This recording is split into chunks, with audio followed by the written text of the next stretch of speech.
Welcome back, Lifers. It's your fam, Natalie and Nicole. And today is Friday's Reddit Mess and Off Your Chest. Okay, y'all. So today is Lover's Day, the day for the lovers. Happy Valentine's Day to you all. Oh, wait, single. Love, never knew. It was just a solo. Hi. I was about to join you in. Was. I heard you. I heard the vibrato in your throat. I heard it. Dang. I was not taking my spotlight. As long as you know it can be taken. Thank you. Anywho, we're gonna, of course, read. Nicole's gonna be reading the Reddit stories because I didn't find any really that was. Well, the one she sent me is the one I wanted to read. So I was like, "Oh, you might as well just read today." Then I'll just comment. I like the face I just made. But anyway, what do you do? No, I don't want to show it. Well, I can't wait for this video to come out. So we're gonna talk about our best and worst Valentines. Before we read these stories? Yeah, okay. And then Nicole's going to read story. My best Valentine was literally last year. It was last year. It was the best one I've ever had. Nicole came to my job. And she had this bigger... it's upstairs. Because I got to find a picture frame for it. I need like a 24 by 58 picture frame. It's a big card with pictures of us. And yes. So I'm going to do my worst one. My worst one, I have never had a successful Valentine's Day with anybody I've been with. I always go above and beyond. And I said the last relationship I was in was the last time I do that. If it's not reciprocated. I have not been reciprocated. And I get people show love differently. But when I feel like that if you sit here and you tell me that, you know, this is what you like, this is what you prefer, this is what you don't like. Me being your partner, I should take that into consideration. And make sure that I should take that into consideration. And do the things that is pleasing to you. Because this is what you like. This is what you enjoy. Because I do it for you. So it should be, like I said, reciprocated. Look at you. It has not been reciprocated. So, God, my next person will be the person that reciprocates everything that I give to them. Period. So what's yours? So my Valentine's Day it coincides with my anniversary because my anniversary is 2 days before Valentine's. So the best Valentine's Day gift I've ever received was when Johan did like these letters through times in our marriage. He had soaked paper in like tea leaves to make it look like it was from like the 1800s, and so he had love letters from the 1800s, and then during slavery, and then once we were free, and then when then had kids, and then when we're old and gray, into the future. So that was literally the best Valentine's Day I've ever had in my whole life. The worst one I've ever had was same time with the same man, is when my gifts. I tell you exactly what I like and I get the opposite. I'm very specific. What's one? The ring. Oh. I don't like clusters, okay? And it was very gaudy, and it looked like somebody made it in the basement. I don't. Why? I like bands, okay, and I like gold. First of all, I don't like silver. You like yellow gold or? Yeah, yellow gold is cool. Rose gold, but I do love yellow gold. Yes, but I love gold. I don't like silver. I said this for 15 years, and somehow even now my wedding ring is what? Silver. Okay. Even when you had my sister, are you listening to me? You had my sister, and she told you this is what Nicole likes, and you decided to purchase a ring that was not what she told you.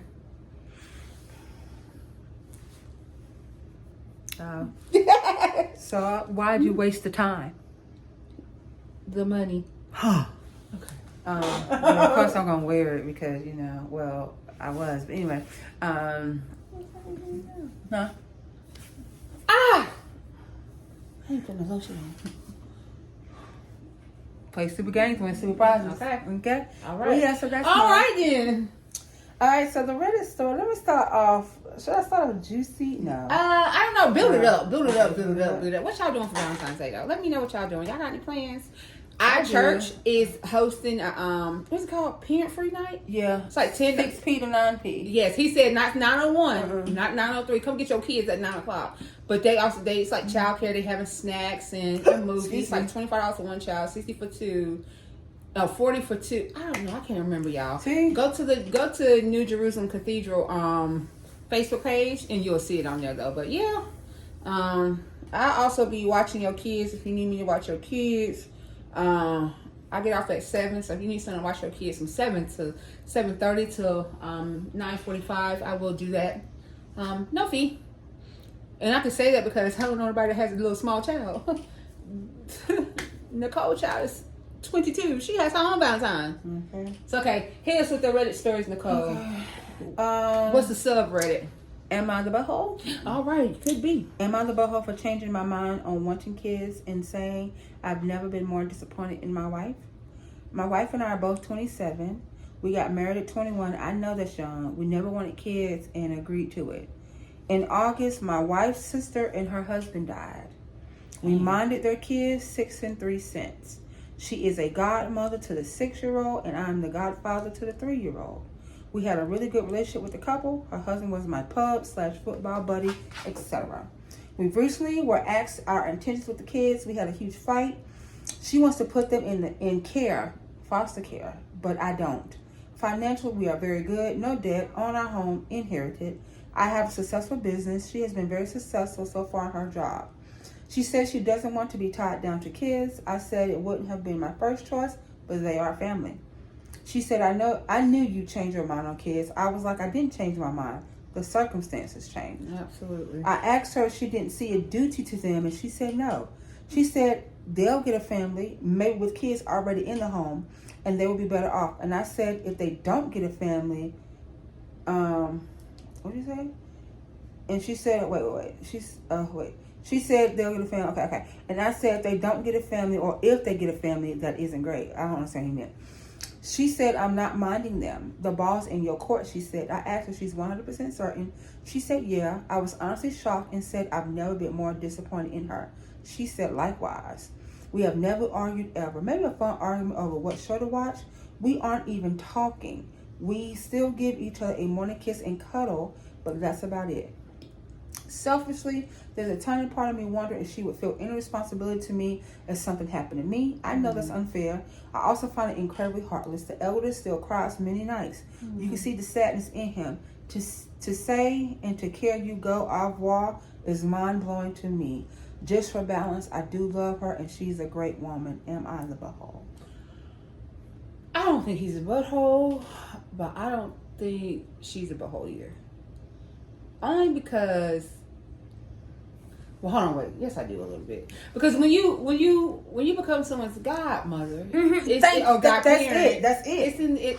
If something happens to said parents, you step in. People want the title of being godparent, being godmom, but don't want to actually want the fun part. No, there's a lot that goes into it. Woo, hello. There's a lot. Hello. When y'all have no idea. When the parents are no longer able to take care of that child, to nurture that child because they are not physically here, you as a godparent, you're saying, I got you. Wherever you fall short, when you are no longer capable, I am there to pick up where you left off. Yes. That is a huge responsibility of being a godfather. And I commend him. Like he said, his mind didn't change, the circumstances did, so he had to adapt.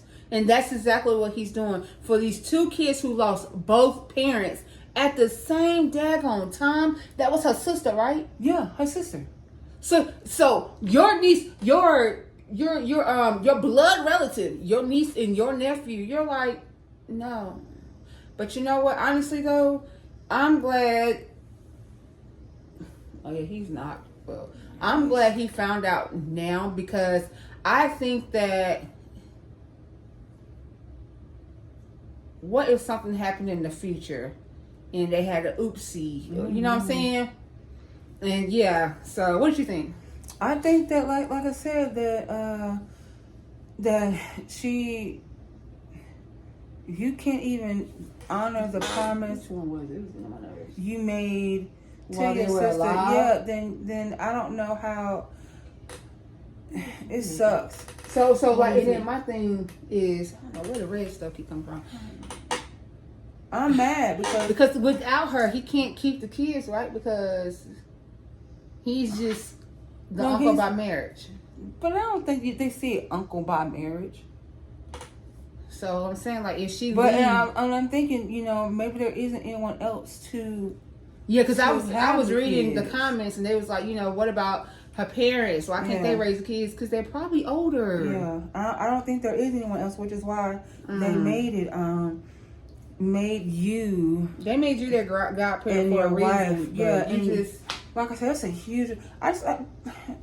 Why we continue talking about that? Because, like I said, everybody wants to be a godparent. Okay. And it just does not work. It doesn't work. Not to shake it over hand. Okay. The role of a godparent is to support the godchild's spiritual development and personal growth.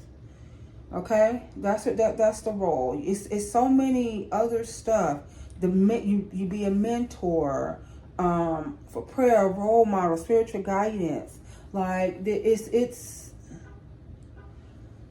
no, you couldn't have been. You could not have been. I would to think that that's one less thing I gotta worry about. Something happened to me and my husband Billy Bob Thornton, and I know Billy Bob Thornton, and something happened to us.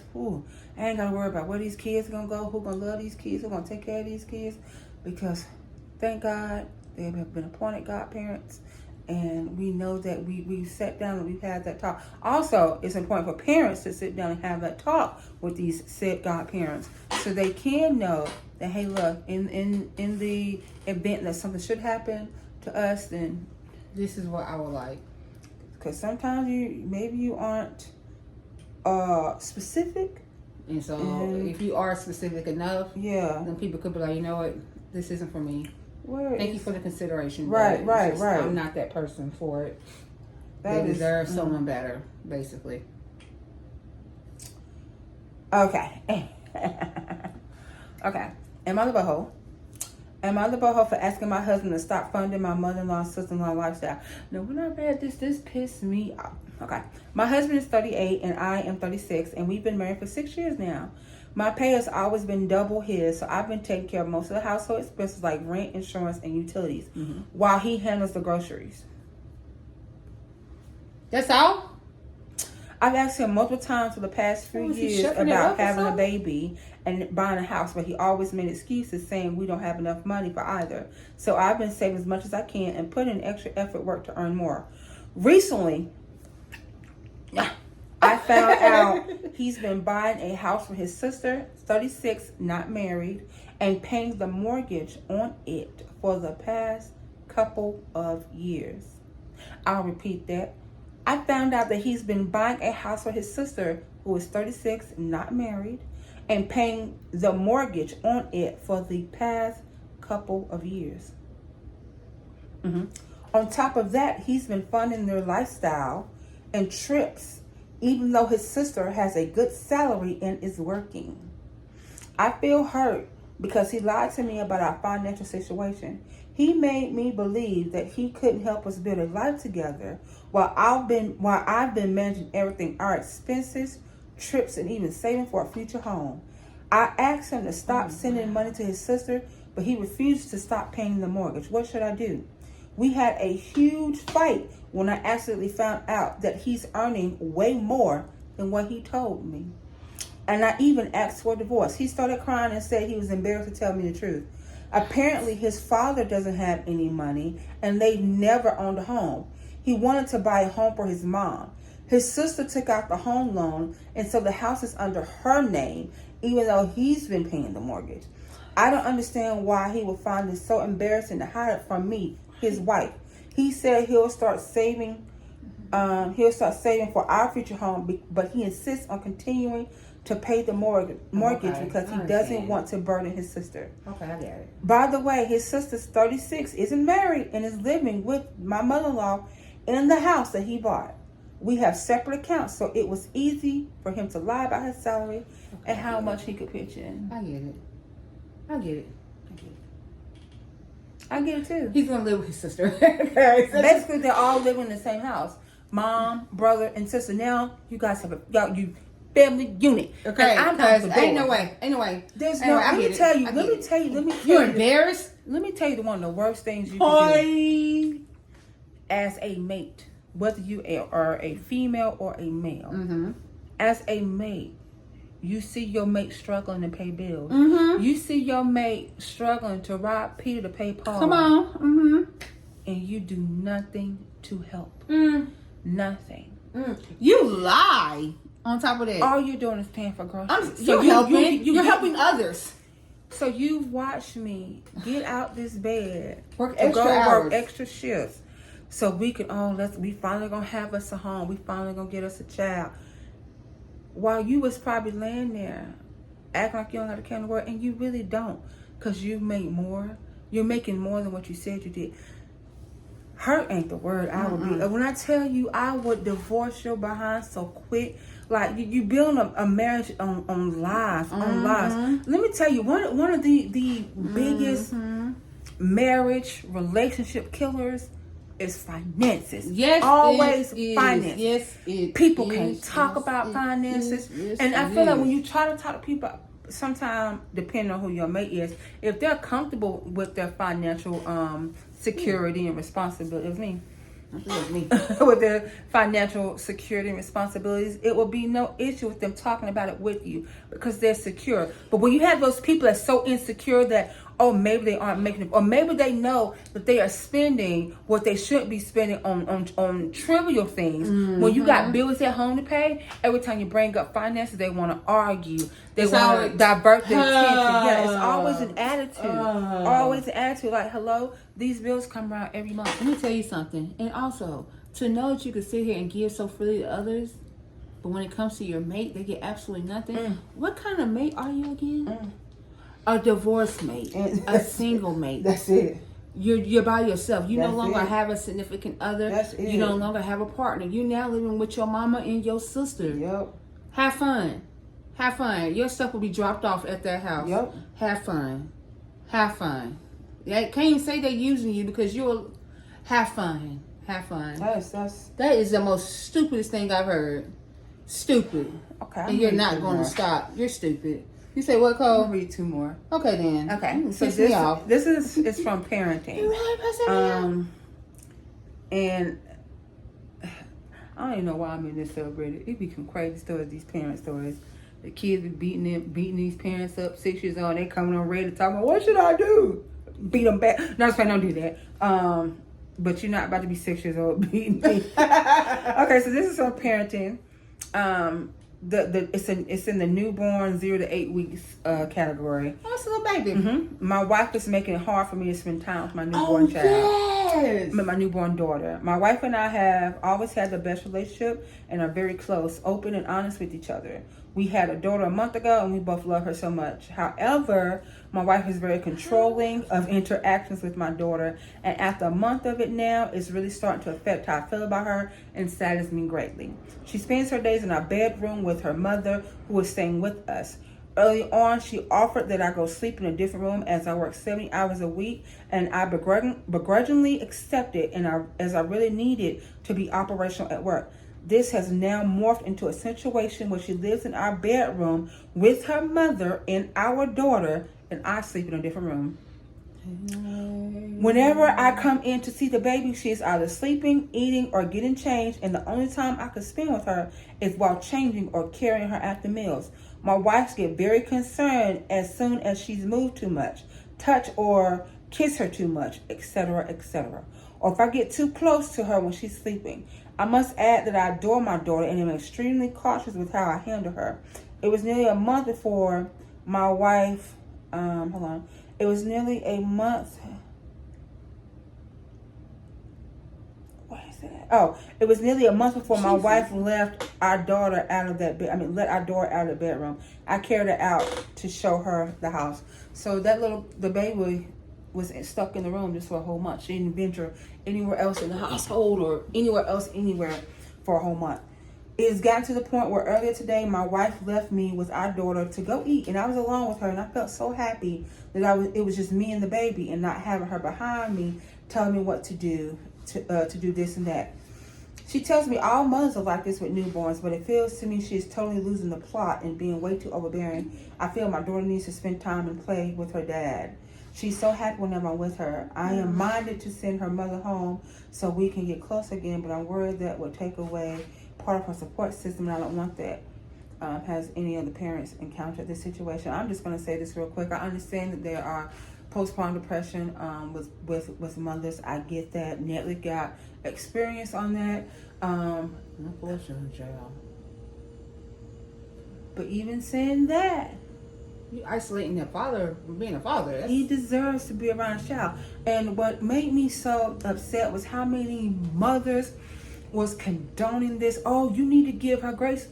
What? Why do we always, and this is as a woman saying this, why do we always extend grace to mothers but we leave the fathers on the wayside? And they complain when fathers are not active in their kids' life. When from birth, some of you are already put into that situation, allowing it to happen from birth. Fathers are so important. From a woman that has grown up without a father role, I can tell you, having a father role in my life, I felt it would have changed my perspective. It would have changed my life. I literally had to grow up without a father figure in my life, and it freaking sucks. It sucks so bad. If you starting this now, man, nobody to talk to when it's concerning boys. Yeah, okay, you can talk to your mom, but no, a man could tell you about a man. So nobody to talk to concerning boys.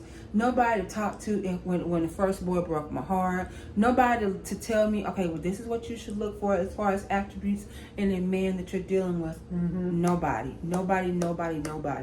And then it hardened my heart growing up because I was looking for that father figure now in every person I dated. And I took a whole lot of crap that I shouldn't have taken. Right. And then, okay, well, in order for you not to take that crap, now I'm going to be like one of the guys then. Treat you how you treat women. That's how I'm going to treat a man. Like, for real. And it hardens you. And that's not something to brag about. It hardens you. It changes you. And then you do meet a man that you decide to be open and honest with. Now you got to learn how to be vulnerable. Because you have to be hard your whole life. Yeah, you got to learn to be a soft, feminine woman. When hard. I have spent my whole time hardening myself because I didn't have that. So I just think it's jacked up. Dads needs to have more rights when it comes to kids. I think it's really jacked up how it's so fitting to be around the woman, but also this is what society has done since the beginning of time. A woman is expected to be home, barefoot, pregnant, take care of the kids in the household, and that's what they end up doing. The responsibility. Hey, how you doing? Yeah, and go watch the game. Go watch so TV. That's what it's been portrayed on TVs, and it's a false narrative. Like, there's some wonderful fathers out here. Wonderful fathers. There's even single fathers out here who have sole custody of their kids. But they're not praised. They're not patting about, oh, well, you're a man, aren't you? Well, she's a woman, isn't she? Excuse me. I know this conversation was left, but it's upsetting that dads doesn't have the respect that women get. Like, a child needs to bond with both parents, because God forbid something happens to the mama. Now the baby don't know the dad and crying every 2 minutes. The dad try to pick the baby up because you didn't allow that child to spend time with their father. Do better. Okay. Piss me off. Do better, she said. That baby deserve it. Alright, this is the last one I'm going to read. Yeah, this is the last one, because this is crazy as ever. Alright. This is in the Am I Overreacting? I know, because I'm thirsty. Right. Am I overreacting for considering divorce after my husband lied about why he took my picture? Creep. Background. My husband, for what he took it for. Yeah. My husband is a 33 male, and I'm like, why do y'all always put husband 33 or the age and then M? You said husband. It could be A female. With a husband? But they could have, I don't know, trans. I don't know. I don't know. Thank you. Because you didn't have a. I don't have a valid. Right. Yeah, so I'm it sorry. Sounds silly. Anyway, my husband 33 and I 34 have been together for 11 years. My baby is snoring. How you snoring with your eyes wide open? Creep. Have been together for 11 years, married for 5. Our relationship started off rocky. Your relationship started off rocky. Yeah. Okay. Oh, see? Now he about to come over here. Okay. So, he's been clean and sober now, but for the first 4 years, it was rocky. It was rough. I got pregnant pretty quickly, and now we have 2 kids. A 9-year-old boy and an 8-year-old girl.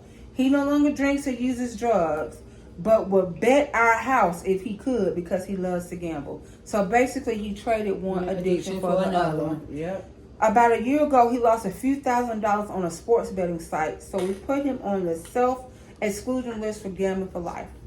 Here's where I need to know if I'm overreacting. We recently fell on hard times financially. He lost his job, and we're struggling to even put food on the table at this point. He was on his phone last night and asked me to smile so he could take a picture. I didn't think anything of it until 15 minutes later, I get a notification from our bank that he spent our last $250 on a betting site. Man. I confronted him and he got defensive, which I expected. He said he was trying to figure out a way to make us some money, but ended up losing it all. And then I remember he can't place bets online. He signed up using my information. That picture he took was to verify my license. I'm pissed and so hurt. That would. This isn't the first time he's lied, and I don't know what to do. I don't know how I'm going to feed our kids. I'm so upset, and I just need some guidance. I'm truly considering leaving and taking the kids, but I don't know. I've already added myself to the exclusion list just so he can't do it again. Am I overreacting? No. You're underreacting to me. Okay, I'm calling the police. Okay, because I'm filing a report because you stole my identity. Okay, no, for real. I'm so serious. Like, I'm filing a report. Like, going to jail. I don't care. I don't. Because if you done that, what else have you done? But you got kids in the house. You're the man of the home, and you take food out your baby's mouth. She said y'all last $250. How are you comfortable? Once again, there's nothing more disturbing than a man who doesn't have a job, but who looks at you and be like, "What's for dinner?" I'm sorry, babe. What'd you buy? I know exactly what we having for dinner. Air. Like air. Did you a whole cup of air? Did you stumble upon some money? Did you make a meal out of nothing? Did you make some goulash? Like what did you buy? I'm cooking. I mean, so I'm working, and I've been in that situation. Okay, I've been in that situation where I was the only one that was working. I would go to work and I would get up and you're still up playing the video game. I would come home and you sleeping. I don't know what you sleeping for. Why you tired for? Because you was up playing the video game all night. And then you got the nerve to ask me what's to eat. I've been working. And you mean somebody to come home and stand on my feet just to cook you a meal? Why didn't you cook me a meal? I'm just wondering. Why? Okay, look, yeah, we get it. You lost your job. We get it. The job market is crazy. It's hard finding a job. Make finding a job become your job. Until you get one. Until you get a job. And then, to show your appreciation, you make sure that the house is clean. Hold on. Yes, keep that job. It's showing your appreciation. You make sure the house is clean. You make sure there's food. You know, make sure it doesn't have to be like, look, babe, tonight I cooked, but last night I cooked. We can have leftovers. I made sandwiches too. You want sandwich? It don't have to be something extravagant, but you show your appreciation for the one who is literally now working extra hours just to make sure that you all still keep a roof over your head, keep what food they could provide in your stomach, lights on, running water. You making sure they make sure they do all that. You can at least show your appreciation. At least, because when I was in that situation, it used to. When I tell you, it used to make me think less of them because they did nothing to get them out of that rut. I offer therapy. You need therapy? I'll go ahead and pay for your therapist. What are you doing to get out of that rut? You're not doing anything because you know what? You're so comfortable. You comfortable with me figuring out how the rent gonna get paid. Okay, look, I gotta pay the rent, car payment, I gotta pay the light bill, phone bill. You are looking to me to come up with a solution for all of that. And you have no care in the world because you know what? You know what you say? I know you got it. And that's not endearment. I know you got it. It's gonna be okay. I know you got it. But what you doing? What are you doing as my mate? It's like you're okay with watching me suffer. It's okay. You are okay. That's no longer a mate, baby. You got a man child. Like, you grabbed my tail a little too forcefully now. I wish he stopped swinging it. I'm sorry, my bad. You keep me strong. Okay, you guys. I'm going to go enjoy my love day. And I'm going to enjoy my love day by loving on myself because that's the first person I should have loved. Amen on that. And everybody else around me that knows me would benefit from me loving on myself. Period. So I'm going to go and I'm going to love on myself. What is that going to be? I don't know yet. How am I broke it away? I don't know. Maybe I'm finally going to finish this book I've been reading. Yeah. Oh my God, yes. The Quan book. No, I need to finish. Like I'm actually almost done reading this book that I'm reading on Kindle, and I'm so proud of myself. I'm going to love on myself. I'm going to show appreciation for myself. Love myself. This was terrible, Natalie. That was ugly. And I'm going to do that. But I have 3 questions to ask you guys. How you doing?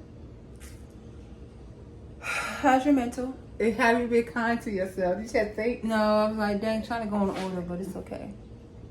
What you see, Cole? I don't know. There's nothing out there. It could be. Y'all, we're about to enjoy this day. We're about to have a great weekend. It's going to be a great weekend no matter what, as long as we wake up. I want to go somewhere. Sorry, Kai let go some gas. God almighty. That made me want to fight so bad. Oh, I want to fight him. It's that food. Stop. All right, guys. So we love you. Don't forget to like, share, comment, and subscribe. Please. If you haven't already. What y'all doing for Love Day? Love on me. Love on yourself. How the kids do it? How did I do it? Oh, I thought it was like this. Oh, wait. That's the other one. That's our generation one. Boom, boom. Okay. But them kids are doing something like... I just do it this way. Not throwing games, so I said this. Okay. somebody go on the comment and be like, what set you rapping? The love set. Okay. I represent Jesus Christ. Okay? That's who I represent. Jesus Christ. Like that. Jesus Christ. Okay. Jesus Christ. Okay? Okay. The big JC. Okay. JC. We love y'all. We appreciate y'all. And we can't wait for y'all to join us next Monday. Yeah. Remember, we're going to ask those other 5 questions, those last 5 questions, for how you can grow your relationship stronger and closer with your sibling or someone that you consider someone's close, like a sibling. And then, I want to give y'all a little preview. How long I got? Not long, so it ain't gonna be long. A little preview. Not this Monday coming up, but the following Monday, we're gonna do like a little prompt where you're gonna write a letter to yourself, to your 18-year-old self. No, I'm not sorry, not write a letter to your 18-year-old self. The letter is gonna be, hold on, bear with me. Bear with me. It's gonna be called I Forgive Me. All right, and with there, you're gonna write a letter to yourself about all the things you put yourself through, and you forgive yourself for, so you can evolve and become the person that you've been destined to be. So, not this Monday, but the Monday after that. So please be prepared to really think. Because forgiveness, forgiveness starts within you, with yourself. You got to forgive yourself for hurting yourself. So we love you, we appreciate you, and we will see you for Monday's video. Bye!